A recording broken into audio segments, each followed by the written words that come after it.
வணக்கம் மக்களே, வணக்கம். சற்று முன் கிடைத்திருக்கக்கூடிய ஒரு முக்கியமான தகவல் ஒன்றை பார்க்க போகிறோம். சற்று முன்பு திமுகவின் தலைவர் கவலைக்கிடம், துணை முதல்வரை ஆளுநர் அவசரமாக அறிவிச்சிருக்காங்க. என்ன காரணத்திற்காக முதல்வர் ஸ்டாலின் கவலைக்கிடமாக இருக்கிறார், துணை முதல்வரை யாரை ஆளுநர் அறிவிச்சிருக்காங்க, இதை பற்றின தகவல் தான் இந்த ஒரு வீடியோவில் நம்ம முழுமையாக பார்க்க போகிறோம். அதற்கு முன்பு நமது சேனலுக்கு நீங்கள் புதிய பார்வையாளராக இருப்பதற்கு வாய்ப்புகள் நிறையவே இருக்கிறது. ஸோ முடிஞ்ச அளவுக்கு எல்லாரும் மறக்காமல் நமது சேனலை சப்ஸ்கிரைப் பண்ணுங்கள். சப்ஸ்கிரைப் பண்ண உடனேயே பக்கத்துலேயே ஒரு பெல் பட்டன் வரும், அதை கிளிக் பண்ணிவிட்டு ஆல் ஆப்ஷனில் போட்டு வச்சுக்கோங்க. தொடர்ந்து நம்ம வீடியோ போட்டோம்னா உங்களுக்கு நோட்டிஃபிகேஷன் வந்துடும். அதை பார்த்து நீங்கள் தெரிஞ்சுக்கலாம் இன்றைக்கி என்ன அரசியல் நியூஸ், இன்றைக்கி என்ன அரசியல் அப்டேட்டுன்றதை தெளிவாக தெரிஞ்சுக்கலாம், துல்லியமாக தெரிஞ்சுக்கலாம். ஸோ அது மட்டும் இல்லாமல் வீடியோ பார்க்குற ஒவ்வொருத்தரும் மறக்காமல் நம்ம வீடியோவுக்கு லைக் கொடுங்க, அது ரொம்ப இம்பார்ட்டன்ட். ஒவ்வொருத்தருக்கும் ஷேர் பண்ணுங்கள், அது இன்னும் இம்பார்ட்டன்ட். ஓகே, வாங்க வீடியோக்குள்ளே போகலாம். சற்று முன்பு கிடைத்திருக்கக்கூடிய ஒரு முக்கியமான பரபரப்பான அதிர்ச்சியான திமுகவிற்கு ஒரு சோகமான தகவல் அப்படின்னு கூட சொல்லலாம். என்னப்பா ரொம்ப பில்டப் பண்ணுற, கொஞ்சம் தெளிவாக சொல்லு அப்படின்றீங்களா? கண்டிப்பாக சொல்கிறேன்.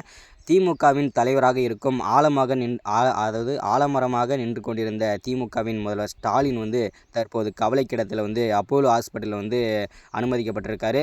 இதனால் பார்த்திங்கன்னா ஆளுநருக்கு இந்த தகவல் கிடைத்திருந்தது. ஆளுநருக்கு பார்த்திங்கனாக்கா உடனே அவர் துணை முதல்வராக அவசர அறிவிப்பு கொடுத்துருக்காங்க. யார் அந்த அவசரமாக நியமித்த ஆளுநர் முதல்வர் யார் அப்படின்னு பார்த்தீங்கன்னாக்கா வேறு யாரும் இல்லைங்க. இந்நேரம் நீங்கள் கெஸ் பண்ணியிருப்பீங்க. அவருடைய வாரிசு அரசியல் பண்ணுறதில் இதுதான் முதல் தடவை இல்லை. இது காலங்காலம் நடைபெற்றவர் தான். அந்த வரிசையில் பார்த்திங்கன்னா தற்போது திமுகவின் துணை முதல்வராக அவசரமாக ஆளுநர் அறிவித்தது வேறு யாரும் இல்லை, விளையாட்டுத்துறை அமைச்சராக இருக்கும் உதயநிதி அவர்கள் தான் தற்போது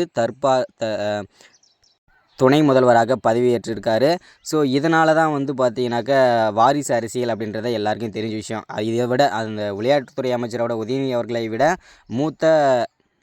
மூத்த அமைச்சர்கள் இருக்காங்க. இருந்துமே அவங்க குடும்பத்தில் தான் கொடுக்கணுன்றதுக்காகவே ஆளுநர் அவர்களை பார்த்திங்கனாக்கா துணை முதல்வராக உதயநிதி அவர்களையே துணை முதல்வராக அறிவித்திருக்காரு.